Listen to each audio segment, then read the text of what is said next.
Assalamualaikum warahmatullahi wabarakatuh. Innal hamdalillah wa syukurillah wa ni'matillah. Asyhadu an la ilaha illallah wahdahu la syarika lah wa asyhadu anna Muhammadan abduhu wa rasuluhu la nabiyya ba'da. Rabbi israh li sadri wa yassir li amri wahlul 'uqdatam min lisani yafqahu qawli amma ba'du. Allahumma shalli wa sallim wa barik ala sayyidina Muhammad wa ala alihi wa ashabihi ajma'in.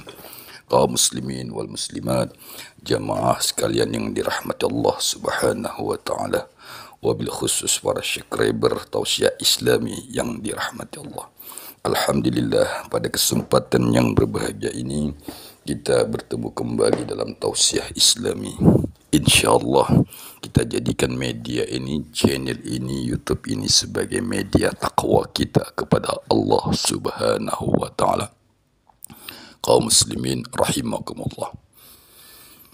Ada 3 hal yang harus kita perhatikan dalam hidup ini agar tidak gagal dalam menjalani kehidupan. Sahabatku yang dirahmati Allah, guru-guru kami mengajarkan kepada kami, hidup ini jangan selalu mengandalkan otak. Itu yang pertama, moto yang ia sampaikan. Namun setelah kita sadarin bahwasanya makna dari sebuah pemahaman seorang guru itu merupakan hal yang mutlak karena guru sudah berpengalaman.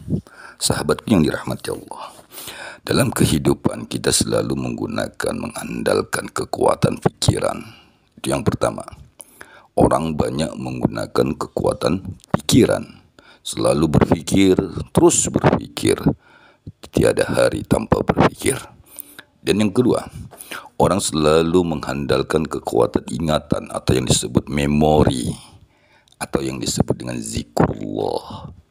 Kekuatan zikrullah dapat mengantarkan seseorang itu jauh lebih baik daripada kekuatan pikiran, karena memori zikrullah akan membawa cahaya kebaikan.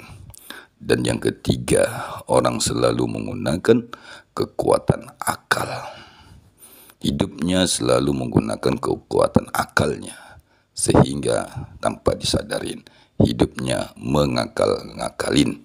Sahabatku yang dirahmati Allah Subhanahu wa taala, 3 kekuatan ini akan mengalami masa fase stuck atau mengalami masa fase down atau mengalami masa fase jenuh.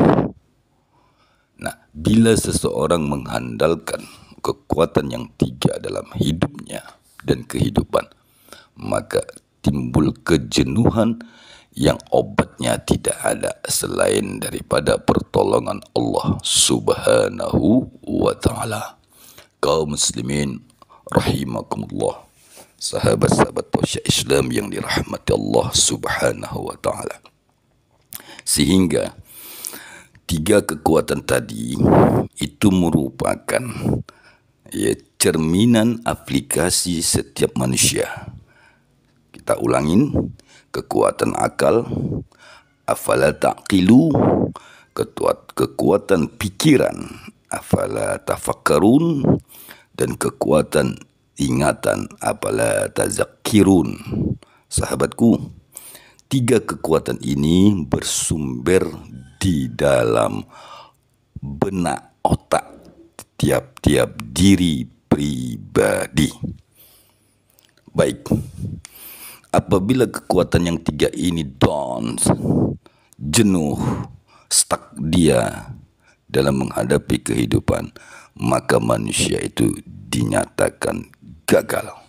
Bagaimana solusinya? Ini dia solusinya, sahabat-sahabatku. Ketiga ini Allah selalu mengingatkan kita di dalam Al-Quranul Karim. Baik, yang akan kita bagikan pengalaman ini adalah bagaimana menghadapi suasana apabila dalam keadaan down, stuck, dan tertekan. Seseorang bisa saja tertekan dalam berpikir, tertekan dalam berakal, tertekan dalam ingatan. sehingga yang dia ingat adalah kegagalan. Contoh, seseorang yang tertekan dalam mengingat hutang yang mengeliti pinggangnya. Begitu juga seseorang yang mengalami kegagalan dalam berpikir, dia selalu berpikir kebaikan. Begitu kebaikan dia dibalas dengan keburukan, maka dia menjadi down. Dan yang ketiga, dia selalu menggunakan hidupnya dengan berakal-akal. Akhirnya, akal seseorang itu akan dikalahkan dengan kecerdikan oleh orang lain, sehingga dia menjadi tertekan. Baik, sahabat-sahabat tausiah Islam yang dirahmati Allah Subhanahu wa Ta'ala, kita kembali ke dalam diri pribadi kita. Apabila kita menggunakan kekuatan yang tiga itu dikasih Allah, yang bersumber di dalam benak otak kita masing-masing, maka sudah saatnya kita menggunakan kekuatan yang kedua, yaitu kekuatan mental spiritual. Di antara kekuatan mental spiritual itu adalah jiwa sanubari. Sahabatku, di dalam jiwa sanubari itu Allah memberikan tiga kekuatan juga yang tidak pernah mengalami tertekan, atau kata lain jiwa yang mengembara.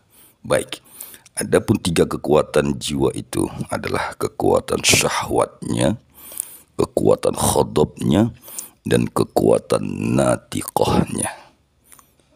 Satu contoh, seseorang yang lemah gemulai, apabila jiwanya terbentuk dan terbangun, maka jiwanya akan menjadi kuat dan kekar, sehingga yang gemulai tadi akan menjadi perkasa. Itulah kekuatan syahwat di dalam jiwa. Bangkitkan itu, bangunlah terus jiwamu. Dan yang kedua, kekuatan khadab, yang kita sebut dengan kekuatan amarah. Seseorang yang santun, kemudian dia tersenyum dan penuh dengan canda tawa. Tapi ingat, bila kekuatan khadabnya bangkit, maka semua yang di depannya akan dilalap dan dimusnahkannya. Dan dia tidak mengenal kata-kata tertekan lagi. Dan yang ketiga, kekuatan daripada mutmainnah atau yang disebut natiqah. Sahabatku, orang yang mampu membangkitkan kekuatan natiqah dalam jiwanya, maka akan tenggelamlah semua apa yang ada di pandangan matanya. Karena kekuatan natiqah itu ibaratkan samudra yang tak terukur. Sahabatku yang dirahmati Allah, sehingga ada satu perkataan, dalamnya laut bisa diukur, tapi dalam jiwa, di dalam jiwanya seseorang tidak terukur. Baik, mari sama-sama bangkitkan, kita bangun kekuatan jiwa spiritual kita. Semoga berguna, bermanfaat dalam mengarungi kehidupan di hari-hari esok. Terima kasih. Assalamualaikum warahmatullahi wabarakatuh.